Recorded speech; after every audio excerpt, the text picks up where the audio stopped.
एक ऐसा कंपनी जो सालों पहले खोखला था। दोस्तों, हम बात कर रहे टाटा कंपनी की। कैसे आज खड़ा हुआ 7.5 लाख करोड़ रुपए के टाटा ग्रुप का बिजनेस एम्पायर। 93 कंपनियां 100 देशों में करती है कारोबार।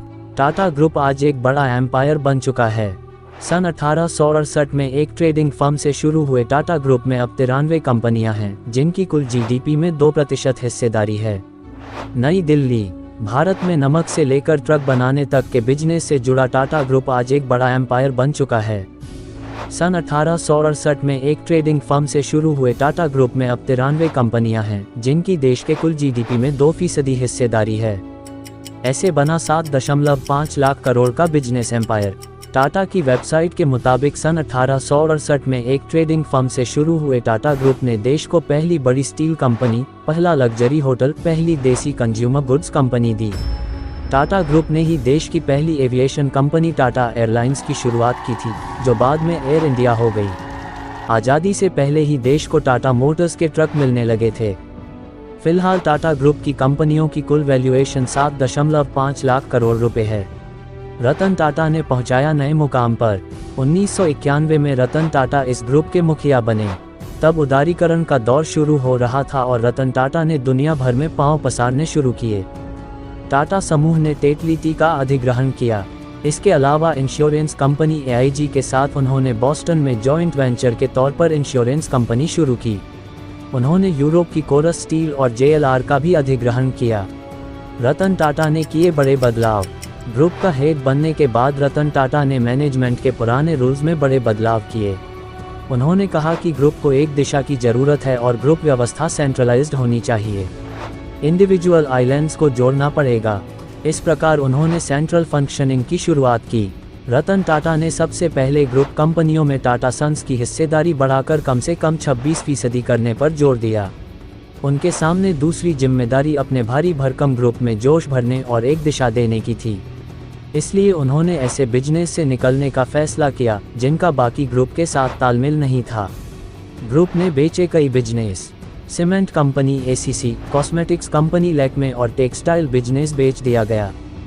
करीब 175 सब्सिडियरी कंपनियों पर अपनी पकड़ मजबूत करने के लिए रतन टाटा ने ग्रुप कंपनियों से रॉयल्टी लेनी शुरू कर दी।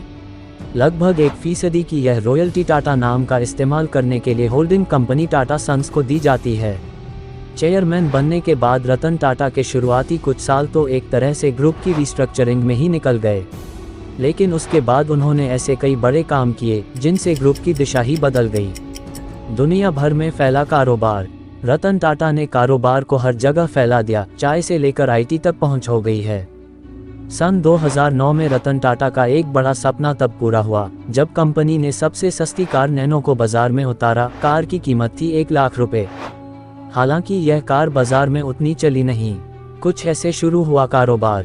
19वीं सदी के अंत में भारत के कारोबारी जमशेदजी टाटा एक बार मुंबई के सबसे महंगे होटल में गए, लेकिन उनके रंग के चलते उन्हें होटल से बाहर जाने को कहा गया।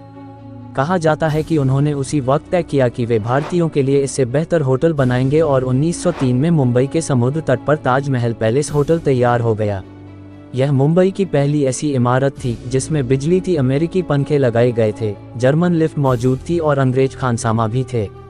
पहली कपड़ा मिल। ब्रिटेन की एक यात्रा के दौरान उन्हें लंकाशायर कॉटन मिल की क्षमता का अंदाजा हुआ। साथ में यह एहसास भी हुआ कि भारत अपने शासक देश को इस मामले में चुनौती दे सकता है और उन्होंने 1877 में भारत की पहली कपड़ा मिल खोल दी।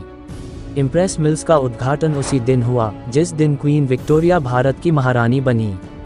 जमशेद जी के पास भारत के लिए स्वदेशी सोच का सपना था। स्वदेशी यानी अपने देश में निर्मित चीजों के प्रति आग्रह भारत के स्वतंत्रता आंदोलन का अहम विचार था।